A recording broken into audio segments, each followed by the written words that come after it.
Hello everyone, welcome back to Silent Learning. It's me Jamshad. Today we are going to learn English fluency. എങ്ങനെ നമുക്ക് ഇംഗ്ലീഷിൽ fluent ആയിട്ട് സംസാരിക്കാൻ അതിലുള്ള simple and 5 tips ആണ് നമ്മൾ പറയാൻ പോകുന്നത്. ഈ ഒരു ടിപ്സ് നിങ്ങൾ ഫോളോ ചെയ്യുന്നതോട് കൂടിയിട്ട് നിങ്ങളുടെ ഫ്ലുവൻസിയിൽ വലിയ തോതിലുള്ള മാറ്റങ്ങൾ വരാൻ സാധ്യതയുണ്ട്. So just follow. ഇതുപോലത്തെ ധാരാളം വീഡിയോസിന് വേണ്ടിയിട്ട് സബ്സ്ക്രൈബ് ചെയ്യാത്ത ആൾക്കാർ നമ്മുടെ ചാനൽ ആദ്യമായിട്ടാണ് കാണുന്നതെങ്കിൽ സബ്സ്ക്രൈബ് ചെയ്യുക. നമുക്ക് നേരെ പറയാൻ പോവാണ് ആ 5 ടിപ്സിലാണ് നിങ്ങൾ എല്ലാവരും വെയിറ്റ് ചെയ്യുന്നത്. നമുക്ക് നോക്കാം. First of all first tips എന്ന് പറയുന്നത് പ്രാക്ടീസ് സ്പീക്കിംഗ് റെഗുലർലി. നമ്മൾ സൈക്കിൾ ഓടിക്കാൻ പഠിക്കണമെങ്കിൽ സൈക്കിൾ ഓടിക്കണം, അതുപോലെ തന്നെ സ്വിമ്മിങ് പഠിക്കണമെങ്കിൽ വെള്ളത്തിൽ ചാടണം, അതുപോലെ തന്നെ നമ്മുടെ സ്പീക്കിംഗ് നമ്മുടെ ആ ഒരു ഫ്ലുവൻസി റെഡിയാക്കണമെങ്കിൽ സംസാരിക്കുക തന്നെ വേണം. First of all finding A language partner. നമുക്ക് ഏറ്റവും നല്ല ഫ്രണ്ട് എന്ന് പറയുന്നത് നമ്മുടെ സ്കില്ലിനെ ഇംപ്രൂവ് ചെയ്യുന്ന ഒരു ഫ്രണ്ടാണ്. അപ്പോൾ നമുക്കൊരു ലാംഗ്വേജ് പാർട്ണറെ കണ്ടെത്തുക. നമുക്ക് ഏറ്റവും നല്ല ഫ്രണ്ടിനെ ആക്ച്വലി നമുക്ക് കുറച്ചുകൂടി നമ്മളെക്കാളും കുറച്ചുകൂടി ഇംഗ്ലീഷിൽ ഫ്ലുവൻസി ഉള്ള നമ്മുടെ നന്നായി സംസാരിക്കാൻ കഴിയുന്ന ഒരു ഫ്രണ്ടിനെ കണ്ടെത്തുക. എന്നിട്ട് അവരോട് നിരന്തരം സംസാരിച്ചു കൊണ്ടിരിക്കുക. Using language exchange apps. ഇന്നത്തെ കാലത്ത് ഇഷ്ടം പോലെ ആപ്പുകൾ നിങ്ങൾക്ക് ജസ്റ്റ് യൂട്യൂബിൽ മോസ്റ്റ് എഫക്റ്റീവ് സ്പീക്കിംഗ് അല്ലെങ്കിൽ കമ്മ്യൂണിക്കേറ്റിംഗ് ഇംഗ്ലീഷ് കമ്മ്യൂണിക്കേറ്റിംഗ് ആപ്സ് എന്ന് ജസ്റ്റ് സെർച്ച് ചെയ്ത് നോക്കിയാൽ ഇഷ്ടം പോലെ ആപ്പുകൾ കിട്ടും. അല്ലെങ്കിൽ നിങ്ങൾ ജസ്റ്റ് ചുമ്മാ ആപ്പ് സ്റ്റോറിലോ അല്ലെങ്കിൽ അതുപോലെ തന്നെ പ്ലേ സ്റ്റോറിലോ ചെക്ക് ചെയ്താൽ ഇഷ്ടം പോലെ ആപ്പുകൾ കിട്ടും. അത് ചിലത് പ്രീമിയം ഉണ്ടായിരിക്കും. പ്രീമിയം എടുക്കാൻ പറ്റുന്നുണ്ടെങ്കിൽ കുറച്ചുകൂടി എഫക്റ്റീവ് ആയിരിക്കും. ഏതായാലും അങ്ങനത്തെ ആപ്പുകൾ യൂസ് ചെയ്ത് ഫ്രീ ആയിട്ടുള്ള ഇഷ്ടം പോലെ ആപ്പുകൾ ഉണ്ട്. ആ ആപ്പുകൾ യൂസ് ചെയ്തുകൊണ്ടോ നിങ്ങൾക്ക് എന്താക്കാം, ഇതുപോലത്തെ ഇംഗ്ലീഷ് പഠിക്കാൻ താല്പര്യമുള്ള ഒരു പാർട്ണറെ കണ്ടെത്തുക. എന്നിട്ട് ഇംഗ്ലീഷ് സംസാരിക്കുക. എസ്പെഷ്യലി നിങ്ങൾക്ക് ഒരു സെയിം ടേസ്റ്റ് ഉള്ള ഒരാൾ, അതായത് നമുക്ക് ഒരു ഫുട്ബോൾ കളിക്കാൻ താല്പര്യം, ഫുട്ബോളിനെ പറ്റി ഡിസ്കസ് ചെയ്യാൻ താല്പര്യമുള്ള ആള്, അതുപോലെ തന്നെ മറ്റേ പാർട്ണറും അങ്ങനെയാണെങ്കിൽ കുറച്ചുകൂടി എഫക്റ്റീവ് ആയിരിക്കും. അങ്ങനെ ഒരേ ടേസ്റ്റ് ഉള്ള ആളാണെങ്കിൽ നല്ലത്, ഇല്ലെങ്കിൽ പ്രശ്നമൊന്നുമില്ല. അങ്ങനെ ചെയ്യുക. That's a great thing. And daily practice. Daily നിങ്ങൾ പ്രാക്ടീസ് ചെയ്യുക. Even if just talking to your self. നിങ്ങൾക്ക് ഇങ്ങനെ ഒരാളെ കിട്ടിയില്ല, അല്ലെങ്കിൽ നിങ്ങൾക്ക് ആപ്പിൽ നെറ്റ് തീർന്നു പോയി, അല്ലെങ്കിൽ നിങ്ങൾക്ക് എന്താക്കിയില്ല, അങ്ങനെ ഒരു ആപ്പ് കണ്ടെത്താൻ കഴിഞ്ഞില്ലെങ്കിലോ, just look into the mirror. Just മിററിലേക്ക് നോക്കിയിട്ട്, കണ്ണാടിയിലേക്ക് നോക്കിയിട്ട് നിങ്ങൾ എന്താക്കുക, ജസ്റ്റ് ഒരു 5 മിനിറ്റ് എങ്കിലും ദിവസം സംസാരിക്കുക. ഒരു 5 മിനിറ്റ് ഞാൻ പറയുന്നുള്ളൂ, കാരണം ഡെയിലി 5 മിനിറ്റ് ചെയ്യുന്ന സമയത്ത് നിങ്ങൾ ഡെഫിനറ്റ്ലി ഇംപ്രൂവ് ആകും. ഓക്കെ, അപ്പോ ഈ ഒരു പ്രാക്ടീസ് ഡെയിലി പ്രാക്ടീസ് ചെയ്യുക. അത് നിങ്ങൾക്ക് ഇങ്ങനെ ഒരു പാർട്ണറെയോ കിട്ടിയിട്ടില്ലെങ്കിൽ നിങ്ങൾ എന്താക്കുക, ഡയറക്റ്റ് നിങ്ങളോട് തന്നെ സംസാരിക്കുക. അതാവുന്ന സമയത്ത് നിങ്ങൾ കുറച്ചുകൂടി കോൺഫിഡന്റ് ആയിട്ട് സംസാരിക്കാൻ കഴിയും. സ്റ്റാർട്ടിങ്ങിലൊക്കെ ഈ ഒരു പോർഷൻ ചെയ്യുന്നതായിരിക്കും നല്ലത്.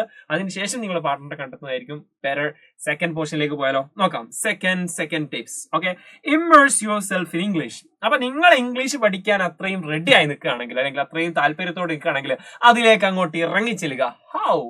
അതുമായിട്ട് ജീവിതം കെട്ടുവിടുക, അല്ലെങ്കിൽ അതുമായിട്ട് ജീവിതത്തിൽ ഏത് നിമിഷത്തിൽ നമ്മൾ English think in English, we can say that നമ്മൾ ഇംഗ്ലീഷ് ചിന്തിച്ചുകൊണ്ടിരിക്കുക. അതിനുവേണ്ടി നമുക്ക് എന്തൊക്കെ ചെയ്യാൻ പറ്റുക? Watching movies and TV shows in English. നമ്മൾ കാണുന്ന മൂവീസ് ഒക്കെ എന്താക്കാം, try to watch the English films കാണാൻ ശ്രമിക്കുക. അതിന്റെ സബ് ടൈറ്റിൽ ഓൺ ആക്കിയിട്ട് ആദ്യം കാണുക, അതിനുശേഷം ഓൺ ആക്കാതെ കാണുക. ഒരേ സീനിനെ നമുക്ക് ഓൺ ആക്കിയിട്ട് കണ്ടതിന് ശേഷം ഓൺ ആക്കാതെ കാണുന്ന സമയത്ത് നമുക്ക് അതിന്റെ മാറ്റങ്ങൾ, ഫസ്റ്റ് നമ്മൾ പിന്നെ സബ് ടൈറ്റിൽ ഒന്നും ഇല്ലാതെ കാണുന്ന സമയത്ത്, പ്രത്യേകിച്ച് അമേരിക്കൻ ഇംഗ്ലീഷ് ഒക്കെ ആണെങ്കിൽ പെട്ടെന്ന് മനസ്സിലായിക്കൊള്ളണമെന്നില്ല. പിന്നീട് അത് എന്താക്കുന്നു, നമ്മൾ സബ് ടൈറ്റിൽ ഇട്ട് കാണുന്നു, പിന്നെ അത് ഓഫ് ആക്കുന്ന സമയത്ത് പിന്നെ നമുക്ക് മനസ്സിലാക്കാൻ കഴിയുന്നു. സോ TV ഷോസ് ആണെങ്കിൽ അതൊക്കെ എന്താക്കാം, ഇംഗ്ലീഷ് TV ഷോസ് ഒക്കെ കാണാൻ സ്റ്റാർട്ട് ചെയ്യാം. അതുപോലെ തന്നെ പോഡ്കാസ്റ്റുകൾ, ഇംഗ്ലീഷ് പോഡ്കാസ്റ്റുകൾ നമ്മൾ എന്താക്കുക, മ്യൂസിക് അതിന്റെ ലിറിക്സ് ഒക്കെ ചിലപ്പോൾ നമുക്ക് കുറച്ച് കോംപ്ലിക്കേറ്റഡ് ആയിരിക്കും. അതിനേക്കാൾ ഏറ്റവും ഇമ്പോർട്ടന്റ് ആണ്, അല്ലെങ്കിൽ കുറച്ചുകൂടി എഫക്റ്റീവ് ആണ് പോഡ്കാസ്റ്റ് എന്ന് പറയുന്നത്. ഈവൻ ഫിലിമിനേക്കാളും കുറച്ചുകൂടി ഇമ്പോർട്ടന്റ് ആയിരിക്കും പോഡ്കാസ്റ്റുകൾ എന്നുള്ളത്. കാരണം ന്യൂസിനേക്കാളും കുറച്ചുകൂടി ഇമ്പോർട്ടന്റ് ആയിരിക്കും പോഡ്കാസ്റ്റുകൾ. പറഞ്ഞാൽ ഒരു സ്പെസിഫിക് സബ്ജക്ട് ഓറിയന്റഡ് ആയിരിക്കും ഈ പോഡ്കാസ്റ്റുകൾ ഉണ്ടാവുക. നിങ്ങൾക്ക് യൂട്യൂബിൽ അടിച്ച് നോക്കിയാൽ മതി, അല്ലെങ്കിൽ അതിന് തന്നെ ആപ്പുകൾ ഉണ്ട്, ഗൂഗിളിന്റെ പോഡ്കാസ്റ്റ് ഉണ്ട്. അതിലൊക്കെ നോക്കിയിട്ട്, അല്ലെങ്കിൽ നിങ്ങൾ യൂട്യൂബിൽ ഏറ്റവും മോസ്റ്റ് ഇമ്പോർട്ടന്റ് അല്ലെങ്കിൽ നിങ്ങൾക്ക് ഇഷ്ടപ്പെട്ട ആ ഒരു സബ്ജക്ട് ഓറിയന്റഡ് ആയിട്ടുള്ള ഏറ്റവും ബെസ്റ്റ് പോഡ്കാസ്റ്റ് അടിച്ചു കൊടുക്കി കഴിഞ്ഞാൽ ഇഷ്ടംപോലെ പോഡ്കാസ്റ്റുകൾ നിങ്ങൾക്ക് കിട്ടും. അത് എന്താക്കുക, ലിസൺ ചെയ്യുക. നിങ്ങൾക്ക് കാറിൽ പോകുമ്പോഴോ അല്ലെങ്കിൽ ബസ്സിൽ പോകുമ്പോഴൊക്കെ ഈ ഒരു പോഡ്കാസ്റ്റ് കേൾക്കുന്നത് വളരെ വളരെ എഫക്റ്റീവ് ആയിരിക്കും. ഓക്കെ, സെറ്റ് ആക്കാം. ഇനി മറ്റൊരു കാര്യം, വൊക്കാബുലറി ഇംപ്രൂവ് ചെയ്യാനുള്ള മറ്റൊരു കാര്യമാണ് read books or articles in English. ഇതാണ് മക്കളെ ഏറ്റവും ഇമ്പോർട്ടന്റ് ആയിട്ട് നമ്മൾ ചെയ്യേണ്ട ഒരു കാര്യം. പോഡ്കാസ്റ്റ് കേൾക്കുന്ന സമയത്ത് നമുക്ക് ഇമ്പോർട്ടന്റ് ആണ്. അതിനേക്കാൾ നമുക്ക് കൂടുതൽ ഇമ്പോർട്ടൻസ് കൊടുക്കേണ്ട ഒരു സംഭവം റീഡിംഗ് ബുക്സ് ആണ്. ഓക്കെ, അത് എങ്ങനത്തെ ബുക്സും ആയിക്കോട്ടെ, നിങ്ങൾക്ക് താല്പര്യം ചിലപ്പോൾ നോവൽസ് ആയിരിക്കും, അങ്ങനെയാണെങ്കിൽ അത്, അല്ലെങ്കിൽ ആർട്ടിക്കിൾസ് ആയിരിക്കും. നിങ്ങൾക്ക് ഏത് മേഖലയാണോ താല്പര്യം, ചിലപ്പോൾ മാഗസിൻസ് വായിച്ചാൽ വരെ എന്തായിരിക്കും, അത് ഇമ്പ്രൂവ്മെന്റ് കിട്ടും. അപ്പൊ നിങ്ങൾ ബുക്കുകൾ വായിക്കുക, ആർട്ടിക്കിൾസ് വായിക്കുക. To enhance vocabulary and comprehension. നിങ്ങൾക്ക് അത് മനസ്സിലാവുന്ന മീൻസ് ഓരോ കാര്യവും മനസ്സിലാക്കാനുള്ള ഒരു സ്കിൽ ഉണ്ടല്ലോ, അത് നിങ്ങൾക്ക് നേടിത്തരും. അതുപോലെ ധാരാളം വൊക്കാബ്സ് നമുക്ക് എന്താക്കിയും നേടിത്തരുന്ന ഒരു സംഭവമാണ് ഈ ഒരു ബുക്ക് റീഡിംഗ് എന്ന് പറയുന്നത്. സോ ഇത് സെറ്റ് ആക്കുക. നമ്മുടെ ജീവിതം തന്നെ ഇംഗ്ലീഷിലേക്ക് അങ്ങോട്ട് മാറ്റാൻ പോവുകയാണ്. സെക്കൻഡ് ടിപ്സ് കഴിഞ്ഞു, ഇനി തേർഡ് ടിപ്സ്. ഇനി ആകെ 3 ടിപ്സ് കൂടി മാത്രമേ ഉള്ളൂ. Expand your vocabulary. ഇതിന്റെ ഒരു കണ്ടിന്യൂഷൻ നമുക്ക് പറയാൻ പറ്റും. ഈ ഒരു വൊക്കാബുലറി ക്രിയേറ്റ് ചെയ്യുന്നതിന്റെ ഒരു കണ്ടിന്യൂഷൻ നമുക്ക് പറയാൻ പറ്റും. വൊക്കാബുലറി എക്സ്പാൻഡ് ചെയ്യാനുള്ള മറ്റു മെത്തേഡുകൾ. Keeping a vocabulary journal. നമ്മളിപ്പോ ഒരു ബുക്ക് വായിച്ചു, ഓക്കെ, അല്ലെങ്കിൽ ഒരു മാഗസിൻ വായിച്ചു. അതിൽ നിന്ന് നിങ്ങൾക്ക് കിട്ടുന്ന ന്യൂ വേർഡ്സ്, ഓക്കെ, അല്ലെങ്കിൽ ന്യൂ ഫ്രേസസ്, അത് നിങ്ങൾ എന്താക്കുക, നോട്ട്ബുക്കിലേക്ക് അല്ലെങ്കിൽ അതിനൊരു ജേർണൽ തയ്യാറാക്കുക. എന്നിട്ട് കീപ് നോട്ട്സ് പോലെ, ഞാൻ ഉപയോഗിക്കുന്നത് ഒരു കീപ് നോട്ട്സ് ആണ്. നമ്മുടെ ഡീറ്റെയിൽസ് ഒക്കെ ഇവൻ ഡയറി പോലെ നമുക്ക് യൂസ് ചെയ്യാൻ പറ്റുന്ന ഒരു ആപ്പാണ്. അതിൽ തന്നെ കാറ്റഗറൈസ് ചെയ്ത് വെക്കാം. ധാരാളം നോട്ട്സ് സെപ്പറേറ്റ് ചെയ്യാൻ പറ്റും. അങ്ങനെ ഒരു നോട്ട്സ് ഉണ്ടാക്കിയിട്ട് നിങ്ങൾക്ക് കിട്ടുന്ന ന്യൂ വേർഡ്സുകൾ, ന്യൂ ഫ്രേസസ്, അതിന്റെ ഈവൻ സിറ്റുവേഷൻ അടക്കിയിട്ട് എന്താക്കുക, അത് എഴുതി വെക്കുക. അതാണ് learning phrases and collections instead of isolated words. ഒരു വേർഡ് എഴുതി അതിന്റെ മീനിങ് നമ്മൾ ചെറുപ്പത്തിലൊക്കെ അല്ലെങ്കിൽ നമ്മളൊക്കെ നമ്മളെ നോട്ട്ബുക്സിനൊക്കെ ബാക്കിൽ നമുക്ക് ടഫ് വേർഡ്സ് എഴുതിയിട്ട് അതിന്റെ മീനിങ് എഴുതും. അത് നമ്മുടെ ബ്രെയിനിലേക്ക് അത് ക്യാച്ച് ചെയ്യാൻ ടൈം എടുക്കും. അതിന്റെ എക്സാമ്പിൾസ് വിത്ത് എക്സാമ്പിൾസ് എന്താക്കാം, നമ്മൾ എഴുതി വെക്കാം. അത് നോട്ട്ബുക്കിൽ എഴുതി വെക്കാം, അല്ലെങ്കിൽ നിങ്ങൾ റഫുക്കെ സ്റ്റിക്ക് നോട്ട്സിൽ എഴുതി വെക്കാം. അല്ലെങ്കിൽ ഏറ്റവും ബെറ്റർ നമുക്ക് ഇന്നത്തെ കാലത്ത് പറയുന്ന സമയത്ത് കീപ് നോട്ട്സ് പോലുള്ള ആപ്പുകളിൽ നിങ്ങൾക്ക് എന്താക്കാൻ പറ്റും, എഴുതി വെക്കാൻ പറ്റും. നിങ്ങളുടേതായിട്ടുള്ള ഒരു എക്സാമ്പിൾസ് നിങ്ങൾ സ്വയം ക്രിയേറ്റ് ചെയ്യുക. Okay, once in a blue moon എന്ന് പറഞ്ഞ ഒരു ഇഡിയം ഉണ്ട്. അതായത് വളരെ റയർ എന്നുള്ള അർത്ഥമാണ്. അപ്പൊ അതിനൊരു എക്സാമ്പിൾ നിങ്ങൾ തന്നെ സ്വയം ഉണ്ടാക്കുന്ന സമയത്ത് you never gonna forget that word. Okay, again, okay, നിങ്ങൾ അത് വേർഡ് മറക്കില്ല. സോ ഇത്രയും പറഞ്ഞിട്ടുള്ള ടിപ്സ് നിങ്ങൾക്ക് ഇഷ്ടമായ ലൈക്ക് ചെയ്യാൻ മറന്നു പോരുത്. ഇനി ബാക്കി 2 ടിപ്സ് കൂടെ ഉള്ളൂ. ഈ ടിപ്സും കൂടി നിങ്ങൾ ഫോളോ ചെയ്യുകയാണെങ്കിൽ definitely the fluency will come to your language. Okay, നോക്കി. Next one, fourth one, focus on listening skill. Listening ഉണ്ടെങ്കിലേ നമുക്ക് എന്താക്കാൻ പറ്റുള്ളൂ, സ്പീക്കിങ്ങിലേക്ക് പോകാൻ പറ്റുള്ളൂ. ലിസണിങ് അത്രയും ഇമ്പോർട്ടന്റ് ആണ്. ലിസണിങ്ങിന്റെ പല സെക്ഷനുകളും നമ്മൾ പറഞ്ഞു കഴിഞ്ഞു. പോഡ്കാസ്റ്റ് പറഞ്ഞു, അതുപോലെ തന്നെ വാച്ചിങ് ഫിലിംസ് പറഞ്ഞു, അതിലൊരു ലിസണിങ് ഉണ്ട്. Okay, next one, active listening exercise. അതായത് സമ്മറൈസിങ് വാട്ട് യു ഹിയർ. അതായത് നിങ്ങളിപ്പോ പോഡ്കാസ്റ്റ് കേട്ടു, ഓക്കെ, പോഡ്കാസ്റ്റ് കേട്ടു, ഒരു 10 മിനിറ്റിൽ അല്ലെങ്കിൽ 15 മിനിറ്റിൽ പോഡ്കാസ്റ്റ് കേട്ടിട്ട് നിങ്ങൾ ഒരു പേപ്പർ എടുക്കുന്നു. ആ പേപ്പറിൽ നിങ്ങൾ എന്താണോ കേട്ടത്, what ever you can understand, അത് എന്താക്കുക, നിങ്ങൾ എഴുതി വെക്കുക. അങ്ങനെ ഒരു തോട്ടോട് കൂടിയിട്ട് നിങ്ങൾ ആ ഒരു പോഡ്കാസ്റ്റ് കേൾക്കുന്ന സമയത്ത് നിങ്ങൾ കുറച്ചുകൂടി മനസ്സിലാക്കണം. കോംപ്രിഹെൻഷൻ ലെവലിലേക്ക് നിങ്ങൾ എന്താക്കും, കേൾക്കാൻ ശ്രമിക്കും. അപ്പോൾ അത് വല്ലാതെ എഫക്റ്റീവ് ആയിരിക്കും. എനിക്ക് ഈ ഒരു 15 മിനിറ്റുള്ള വീഡിയോ കണ്ടിട്ട് അല്ലെങ്കിൽ പോഡ്കാസ്റ്റ് കണ്ടിട്ട് അതിന്റെ സമ്മറി എനിക്ക് എഴുതിയെടുക്കണം എന്നുള്ള ആ ഒരു മെന്റാലിറ്റിയോട് കൂടി നിങ്ങൾ പോഡ്കാസ്റ്റ് കേൾക്കുകയാണെങ്കിൽ ഡെഫിനറ്റ്ലി നിങ്ങൾക്ക് എന്തായാലും ആ കേൾക്കുന്ന ആ ശ്രദ്ധ കുറച്ചുകൂടി നിങ്ങൾക്ക് കിട്ടാൻ പോവുകയാണ്. Next one, exposure to different accent and speaking style. Important ആണ് മക്കളെ. നിങ്ങൾ ഏതെങ്കിലും ഒരു ഫേവറേറ്റ് ആയിട്ടുള്ള ആക്സെന്റ് ലവ് ചെയ്യാൻ തുടങ്ങും. ആക്ച്വലി എനിക്കിഷ്ടം നമ്മുടെ അമേരിക്കൻ ഇംഗ്ലീഷ് ആണ്. American English we would say, ആ ഒരു മോഡുലേഷൻ. ഓക്കെ, ആ ഒരു നിങ്ങൾ ഏതെങ്കിലും ഇഷ്ടപ്പെടുകയാണെങ്കിൽ അത് നന്നായിരിക്കും. കാരണം നമ്മൾ ഇന്ത്യക്കാരാണ്. ഇന്ത്യൻ ആക്സെന്റ് എന്ന് പറഞ്ഞാൽ വേറൊരു ആക്സെന്റ് ഉണ്ട്. പക്ഷേ നമ്മൾ ഇതിന്റെ ഒറിജിൻ എന്ന് പറയുന്നത് ബ്രിട്ടീഷ് ഇംഗ്ലീഷ് ആണ്. ഇന്ത്യക്കാർ പൊതുവെ ഫോളോ ചെയ്യുന്നത് ബ്രിട്ടീഷ് ഇംഗ്ലീഷ് ആണ്. ബ്രിട്ടീഷ് ഇംഗ്ലീഷ് കുറച്ചുകൂടി അടിപൊളിയാണ്. അതുപോലെ തന്നെ അമേരിക്കൻ ഇംഗ്ലീഷ് കുറച്ച് കോംപ്ലിക്കേറ്റഡ് ആണ്. ഓരോരുത്തർക്കും ഓരോ താല്പര്യങ്ങളായിരിക്കും. അപ്പൊ അമേരിക്കൻ ഇംഗ്ലീഷ് ഉണ്ട്, ബ്രിട്ടീഷ് ഇംഗ്ലീഷ് ഉണ്ട്. നിങ്ങൾക്ക് ഏതാണോ നിങ്ങൾക്ക് ആപ്റ്റ് ആയി തോന്നുന്നത്, അല്ലെങ്കിൽ ഈ ഓസ്ട്രേലിയൻ ഇംഗ്ലീഷ് വരെ ഉണ്ട്, അത് കുറച്ചുകൂടി കോംപ്ലക്സ് ആണ്.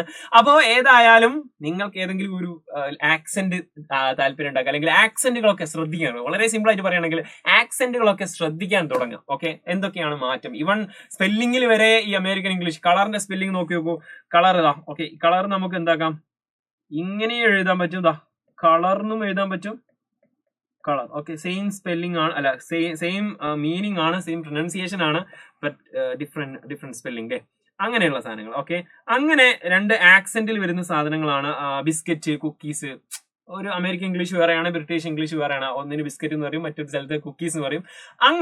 അങ്ങനെയുള്ള സാധനങ്ങൾ ജസ്റ്റ് കൂടി എന്താക്കുക, ഫോക്കസ് ചെയ്യാൻ തുടങ്ങുക. അല്ലെങ്കിൽ അത് കുറച്ചുകൂടി നിങ്ങൾ മൈന്യൂട്ട് ആയിട്ടുള്ള കാര്യങ്ങൾ കൂടി ശ്രദ്ധിക്കുന്ന സമയത്ത് നിങ്ങൾ എന്തായിരിക്കും, ഇതിനോട് കുറച്ചുകൂടി ഇൻട്രസ്റ്റഡ് ആയിരിക്കും. ഇവൻ നമുക്കൊരു ആക്സെന്റ് കേട്ടോ, it's a British English, okay, it's American English എന്ന് പറയാൻ പറ്റണം. ഓക്കെ, ആ ഒരു ലെവലിലേക്ക് നിങ്ങൾ എന്താക്കുക, ലിസണിംഗ് സ്കില്ല് കുറച്ചുകൂടി ഫോക്കസ് ചെയ്യുക. Set one, last and final one, set realistic goals. നിങ്ങൾ ഗോൾസ് സെറ്റ് ചെയ്യണം.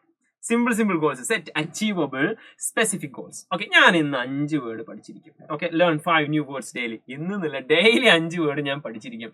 അല്ലെങ്കിൽ ആ 5 വേർഡ് എങ്ങനെ പഠിക്കും? ആ 5 വേർഡ് വേണ്ട, നിങ്ങൾക്ക് 5 വേർഡൊക്കെ മീൻസ് എക്സാമ്പിൾ കൊടുത്താണ്. നിങ്ങൾക്ക് 5 വേണ്ട, ഒരു 2 വേർഡ് മതിടാ, 2 വേർഡ് മതി. അത് നിങ്ങൾ കണ്ടിന്യൂ ചെയ്യണം എന്ന് മാത്രമേ എനിക്ക് പറയാനുള്ളൂ. കാരണം 2 വേർഡ് ചെറുതാക്കി തന്നത് നിങ്ങൾ കണ്ടിന്യൂ ചെയ്യാൻ വേണ്ടിയിട്ടാണ്. ഒരു ദിവസം 2, സാറേ ഞങ്ങൾ 2 10 വേർഡ് 10 വേർഡൊക്കെ പഠിക്കണമെന്ന് കുഴപ്പമില്ല. പക്ഷേ അത് കണ്ടിന്യൂ ചെയ്യുന്ന സമയത്ത് അതൊരു ആയതുപോലെ ഇരിക്കും. അതുകൊണ്ട് 2ഓ 3ഓ ചെറിയ നമ്പറിൽ തുടങ്ങാം. അങ്ങനെ വേർഡുകൾ, ഫ്രേസുകൾ, ഇതൊരു എക്സാമ്പിൾ ആണ്. അതുപോലെ തന്നെ ഒരു സെന്റൻസ് പറയും. I'll say, I'll speak one sentence in front of my friend. അതൊക്കെ പറഞ്ഞിട്ട് എന്തെങ്കിലും ചെറിയ ചെറിയ ഗോൾസ്, ഓക്കെ, അച്ചീവബിൾ ഗോൾസ് ആണ്. ഞാൻ നാളെ എന്താക്കും, വലിയൊരു ഗാലറിന്റെ മുന്നിൽ വലിയൊരു പ്രസംഗം അവതരിപ്പിക്കും. അങ്ങനത്തെ ചിലപ്പോൾ നമുക്ക് പെട്ടെന്ന് കഴിയില്ല. Step by step we can do that. Yes, we can do that. Okay. Next one, stress the importance of celebrating small milestones to stay motivated. നമ്മൾ നമ്മളിപ്പോ 2 വേർഡ് പഠിക്കും. അത് 2 വേർഡൊക്കെ പഠിച്ച വലിയ സംഭവമാണോ? അല്ല. പക്ഷേ നമ്മൾ ആ ചെറിയ സംഭവത്തിൽ, ചെറിയ അച്ചീവ്മെന്റ്സിന് നമ്മൾ സെലിബ്രേറ്റ് ചെയ്യാൻ തുടങ്ങണം. Whatever we are achieving, we have to celebrate that achievement. Okay, ഇത്രയും കാര്യങ്ങൾ ശ്രദ്ധിച്ചു കഴിഞ്ഞാൽ നമുക്ക് എന്താക്കാൻ പറ്റും, ഈസി ആയിട്ട് നമ്മുടെ ഈ ഒരു ഫ്ലുവൻസി വർദ്ധിപ്പിക്കാൻ സാധിക്കും. അപ്പൊ എല്ലാവരോടും മറ്റൊരു കാര്യമാണ്, പ്രാക്ടീസ് മേക്സ് പെർഫെക്റ്റ്. ഇത്രയും പ്ലാനിങ് മാത്രം പോരാ, ഈ പ്ലാനിങ് വർക്ക്ഔട്ട് ചെയ്യുക. ആ ലിസണിങ് സ്കില്ലാണ് മെയിൻ ആയിട്ട്. നമുക്ക് പിന്നെ സംസാരിക്കാൻ കഴിയാത്ത ആൾക്കാരുണ്ടല്ലോ, അവർ ആക്ച്വലി സംസാരിക്കാത്തത് എന്തുകൊണ്ടാണ്? അവർ കേൾക്കാത്തത് കൊണ്ടാണ്. Lack of hearing, the exact problem of speaking is lack of hearing. കേൾക്കാത്തത് കൊണ്ടാണ് അവർ സംസാരിക്കാത്തത്.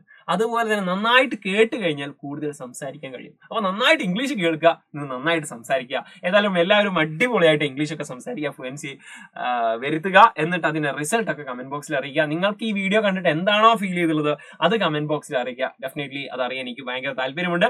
എന്താണെങ്കിലും whatever it is, just comment below. And മാത്രമല്ല, നിങ്ങളുടെ ഇതുപോലെ നിങ്ങളെപ്പോലെ ആഗ്രഹമുള്ള ധാരാളം ഫ്രണ്ട്സ് ഉണ്ടായിരിക്കും. ആ ഫ്രണ്ട്സിനൊക്കെ വീഡിയോ ഒന്ന് ഷെയർ ചെയ്ത് കൊടുക്കുക. അവർക്ക് ഉപകാരപ്പെട്ടെ സെറ്റ് ആവട്ടെ. Thank you. Let's see another video with another content. Until then, it's a bye. Thank you.